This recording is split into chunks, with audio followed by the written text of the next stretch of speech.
It's been hypothesized for decades that life on Earth may not have been as homegrown as one might think, and now we're looking above and hundreds of thousands of miles out for more answers. These building blocks of life were distributed from the outer solar system all the way into the inner solar system. They were everywhere, ubiquitous. Dr. Danny Glavin is a co-investigator for all of this, which simply boils down to OSIRIS-REx, NASA's first asteroid sample return mission, which took some 7 years from start to finish.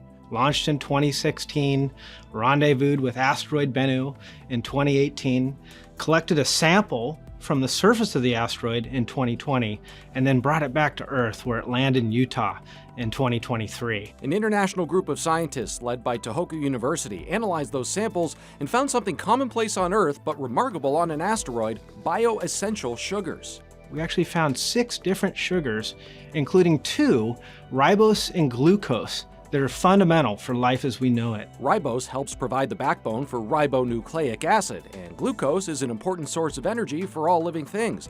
The team expected to find the former, though the latter certainly raised some eyebrows. And this is the first discovery of glucose in any astromaterial, so this is truly exciting. It's also worth noting what they didn't find: deoxyribose, or the backbone for DNA. You may recall our episode on how early RNA on Earth could have been sustained in fluid droplets, coming well before DNA ever hit the scene. This asteroid may lend more credence to that RNA world theory. The discovery process was rigorous well after OSIRIS-REx's 7-year journey ended. Samples were chipped off and crushed into a powder, about 600 milligrams in all. And then we basically extracted it in water at cool temperatures, kind of like making a cold brew, a cold tea. And then extracted those sugars into that water. Mass spectrometry then allowed them to separate and identify those 6 individual sugars.